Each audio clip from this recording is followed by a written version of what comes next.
Salut les filles en forme, j'espère que vous allez bien ce beau mercredi en plus pendant l'été indien.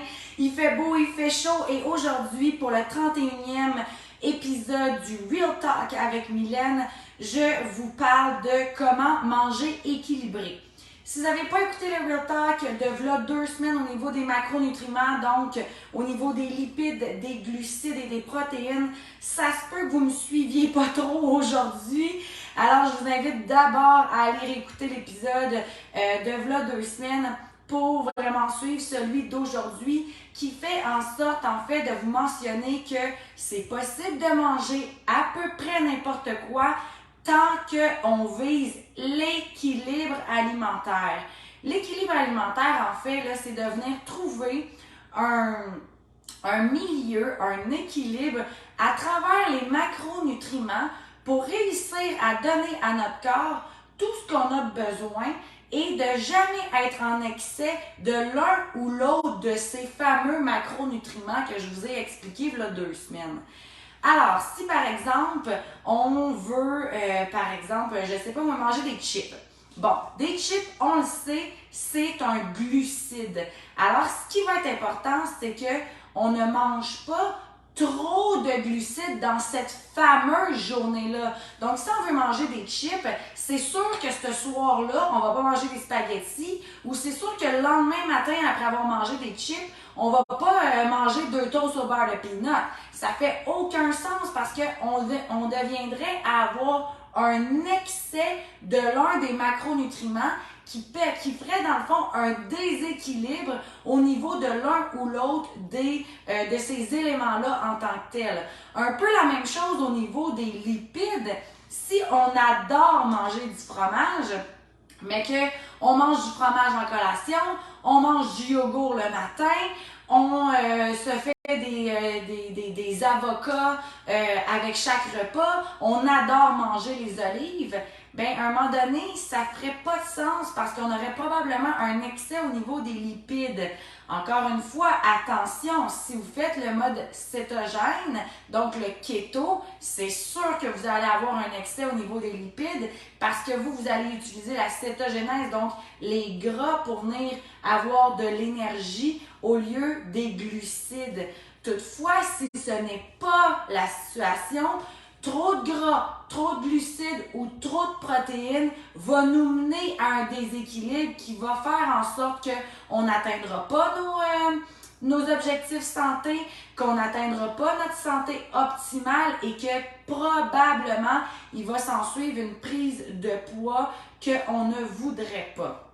Mon meilleur conseil, c'est de d'abord vous faire des catégories de quels sont les glucides, quels sont les lipides, quelles sont les protéines et qu'à travers votre journée, vous réussissiez à venir avoir autant de chaque catégorie.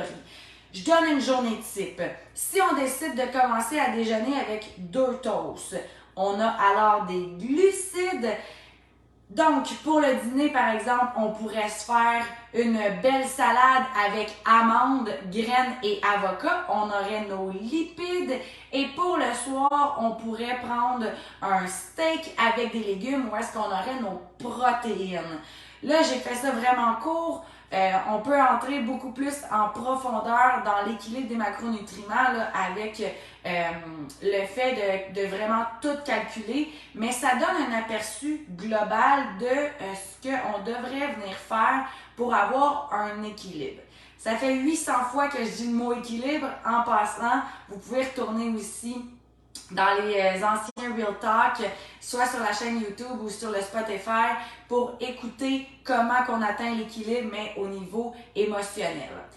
Alors, pour terminer sur l'équilibre des macronutriments, donc comment manger plus équilibré avec l'alimentation en tant que telle, c'est de vraiment s'assurer qu'on a un apport égal avec les protéines, les lipides et les glucides. Faire attention, je vous l'ai mentionné il y a 2 semaines, les lipides ne doivent jamais être en apport égal en termes de grammes parce qu'eux ont 9 calories par gramme au lieu de 4 au niveau des protéines et des glucides.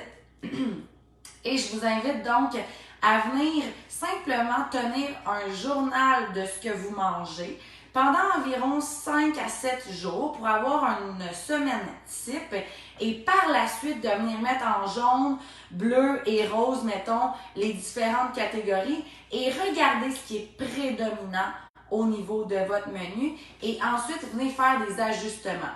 Des petits trucs à ce niveau-là, souvent on a tendance à manger plus de glucides et souvent ce que je propose à mes clientes, c'est que dans ce cas-ci, de venir changer certaines collations. Hein? Les collations, souvent c'est un ajout à notre repas. Donc au lieu de venir manger des fruits par exemple, on pourrait aller avec des légumes. Au lieu de venir manger une galette de riz, on pourrait y aller avec des noix ou avec des amandes ou on pourrait y aller avec un yogourt. Et donc, au lieu d'y aller, mettons, avec un muffin, on pourrait aussi y aller avec des cocos à la coque ou de la poitrine de dinde sans nitrite pour venir faire un remplacement au niveau des glucides vers les protéines ou vers les lipides. Donc, ceci dit, je vous invite fortement à faire ce petit journal alimentaire-là des 5 à 7 jours pour justement venir mettre en lumière quelle catégorie est prédominante et où est-ce qu'il pourrait peut-être avoir un certain déséquilibre. Si c'est quelque chose que vous voulez qu'on regarde ensemble, il est possible de prendre une consultation avec moi en tout temps via le site web de la fille en forme. Et sur ce, j'espère que ça vous aura aidé à justement mieux venir équilibrer au niveau des macronutriments votre menu et donc de ne pas négliger ni les protéines, ni les lipides, ni les glucides. Je vous souhaite une magnifique journée. Bye bye!